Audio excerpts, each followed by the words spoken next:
हिंदी कहानी राजा की चिंता। प्राचीन समय की बात है। एक राज्य में एक राजा राज करता था। उसका राज्य सुख वैभव से संपन्न था। धन धान्य की कोई कमी नहीं थी। राजा और प्रजा खुशी खुशी अपना जीवन यापन कर रहे थे। एक वर्ष उस राज्य में भयंकर अकाल पड़ा। पानी की कमी से फसलें सूख गई। ऐसी स्थिति में किसान राजा को लगान नहीं दे पाए।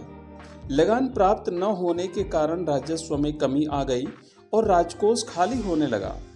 यह देखकर राजा चिंता में पड़ गया। हर समय वह सोचता रहता कि राज्य का खर्च कैसे चलेगा।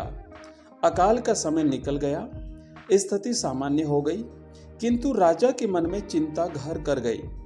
हर समय उसके दिमाग में यही रहता कि राज्य में पुनः अकाल पड़ गया तो क्या होगा।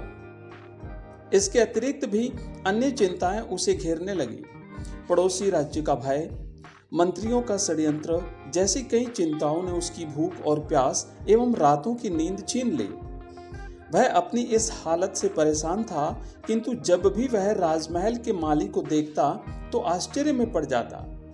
दिन भर मेहनत करने के बाद वह रूखी सूखी रोटी भी चाव से खाता और पेड़ के नीचे मजे से सोता।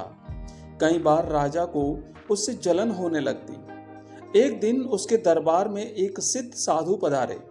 राजा ने अपनी समस्या साधु को बताई और उसे दूर करने का सुझाव मांगा। साधु राजा की समस्या अच्छी तरह समझ गए थे। वे बोले, राजन, तुम्हारी चिंता की जड़ राजपाट है। अपना राजपाट पुत्र को देकर चिंता मुक्त हो जाओ। इस पर राजा बोला, गुरुवर, मेरा पुत्र मात्र 5 वर्ष का है। वह अबोध बालक राजपाट कैसे संभालेगा? तो फिर ऐसा करो कि अपनी चिंता का भार तुम मुझे सौंप दो, साधु बोले। राजा तैयार हो गया और उसने अपना राजपाट साधु को सौंप दिया। इसके बाद साधु ने पूछा, अब तुम क्या करोगे? राजा बोला, सोचता हूं कि अब मैं कोई व्यवसाय कर लूं, लेकिन इसके लिए धन की व्यवस्था कहां से करोगे? अब तो राजपाट मेरा है, राजकोष के धन पर भी मेरा अधिकार है, तो मैं कोई नौकरी कर लूंगा। राजा ने उत्तर दिया, ये ठीक है, लेकिन यदि तुम्हें नौकरी ही करनी है तो कहीं और जाने की आवश्यकता नहीं है, यही नौकरी कर लो। मैं तो साधु हूं, मैं अपनी कुटिया में ही रहूंगा। राजमहल में रहकर ही मेरी ओर से तुम ये राजपाट संभालना। राजा ने साधु की बात मान ली और साधु की नौकरी करते हुए राजपाट संभालने लगा। साधु अपनी कुटिया में चले गए।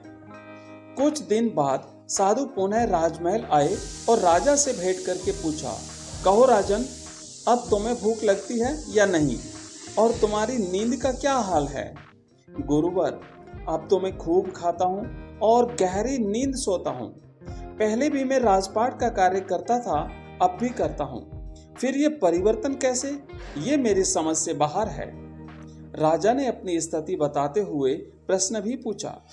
साधु मुस्कुराते हुए बोले, राजन, पहले तुमने काम को बोझ बना लिया था और उस बोझ को हर समय अपने मानस पटल पर ढोया करते थे, किंतु राजपाट मुझे सौंपने के उपरांत तुम समस्त कार्य अपना कर्तव्य समझकर करते हो, इसलिए चिंता मुक्त हो गए हो।